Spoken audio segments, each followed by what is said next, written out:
got into DJing when I was on holidays, visiting some friends I knew in high school from Canada, Toronto.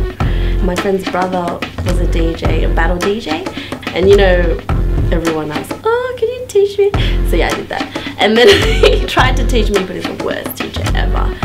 And I was like, okay, fine, I'm gonna buy equipment in Australia and I'm gonna learn, damn it. I guess the most challenging part of being a female DJ was to prove myself that I've got skills and I can be as good as any other guy.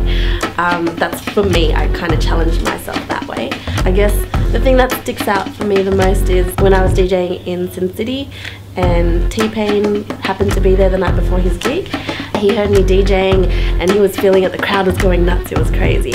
And then I think he went to see the DJ and he always gives props to the DJ. And then he saw I was like a little Asian chick and he was like, wow! And like, so him and his DJ were like, what? Blown away. And I was like scratching and they were like, what? No way! And like, yeah, and then they asked me to be part of his crew, Nappy Boy DJs. And yeah, that was like an awesome feeling. Yeah, just to be recognized and like given props for something that you know, I've worked hard for, which is cool.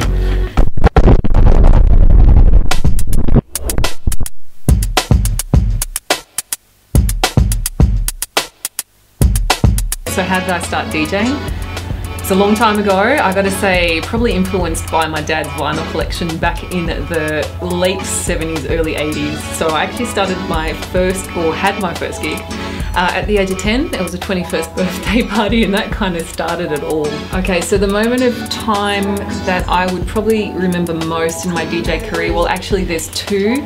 Probably the first one that springs to mind is being a finalist in the DMC Championships in 2005, where I actually was the only female competitor and placed 8th in Australia, which was awesome.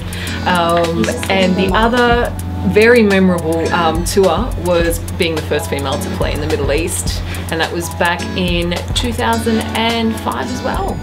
Okay, what inspires me to be a DJ?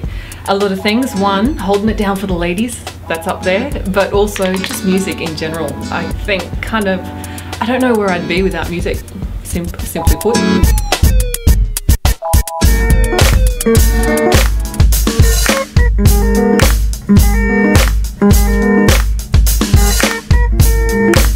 Well, I'm Miss Hennessy and I started off DJing as a sort of second career from what I was initially doing, which was a radio DJ. I've been a radio DJ for 10 years at a community radio station in Burwood, 2RDJ 88.1 FM, similar station to my homegirl DJ D. And a couple of sponsors were like, you're really, really good, your playlists are excellent, you know your music, have you ever thought of DJing?